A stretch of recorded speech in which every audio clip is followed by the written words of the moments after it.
ஐஸ்வர்யா கருத்தரித்தல் மையங்களில் ஜனவரி 30 முதல் பிப்ரவரி 5 வரை இலவச ஆலோசனை மற்றும் சிகிச்சைகளில் மாபெரும் சிறப்பு சலுகை.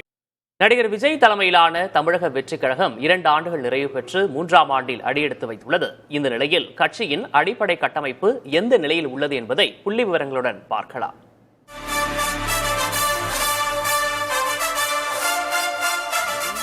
தமிழக சட்டமன்ற தேர்தலுக்கு இன்னும் சில மாதங்களே உள்ள நிலையில் திமுக மற்றும் அதிமுக வலுவான கூட்டணிகளுடன் தேர்தலை எதிர்கொள்ள தயாராகி வருகின்றன. தமிழக வெற்றிக் கழகமுடன் கூட்டணி அமைக்கும் கட்சிக்கு ஆட்சியில் பங்கு வழங்கப்படும் என கட்சித் தலைவர் விஜய் அறிவித்திருந்தாலும் இதுவரை எந்த அரசியல் கட்சியும் தாவேக்கவுடன் கூட்டணிக்கு முன்வரவில்லை. மக்கள் சக்தியே அணி அணியாக நம்மளோட திரண்டு நிக்கிறப்போ இந்த அடிமை கூட்டணியில சேர வேண்டிய அவசியம் நமக்கு இருக்கு. 2024 பிப்ரவரி 2ஆம் தேதி தாவேக்க தொடங்கப்பட்டு 2 கோடி வாக்காளர்கள் இலக்குடன் தொடங்கிய உறுப்பினர் சேர்க்கை பணியில் தற்போது வரை சுமார் 1,28,00,000 பேர் இணைந்துள்ளதாக கூறப்படுகிறது. கட்சியை அமைப்பு ரீதியாக 139 மாவட்டங்களாக பிரித்த போதிலும் இதுவரை 128 மாவட்ட செயலாளர்கள் மட்டுமே நியமிக்கப்பட்டுள்ளனர்.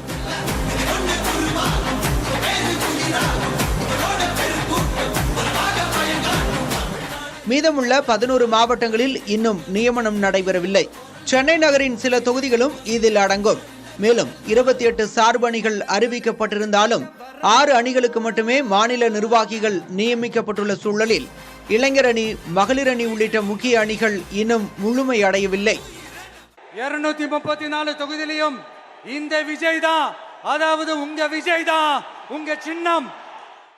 தமிழ்நாட்டில் 68,019 வாக்குச்சாவடிகள் உள்ள நிலையில் ஒவ்வொரு பூத்திற்கும் 20 பேர் என்ற இலக்கு நிர்ணயிக்கப்பட்டது.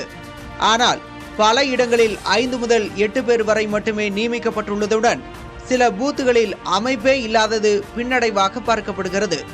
மேலும் தாவேக்க சார்பில் SIR படிவத்தில் இணைக்கப்பட்டவர்கள் 32,72,000 பேர் மட்டுமே என கூறப்படுகிறது. கரூரில் நடைபெற்ற மக்கள் சந்திப்பு நிகழ்ச்சியில் ஏற்பட்ட உயிரிழப்பு, தூத்துக்குடி மாவட்ட பெண் நிர்வாகி அஜிதா ஆக்னல் தொடர்பான சர்ச்சை, பேரிடர் காலங்களில் களத்தில் இல்லாதது போன்ற விமர்சனங்கள் தாவேக்கவுக்கு பின்னடைவாக பேசப்பட்டாலும் விஜயின் மக்கள் சந்திப்பு நிகழ்ச்சிகளில் திரளும் கூட்டமே அவருக்கான மிகப்பெரிய பிளஸ் பாயிண்டாக பார்க்கப்படுகிறது. இந்த கூட்டம் வாக்குகளாக மாறுமா என்பதற்கான பதில் தேர்தல் முடிவுகளுக்கு பிறகே தெரிய வரும். புதிய தலைமுறைக்காக செய்தியாளர் இரா முருகேசன்.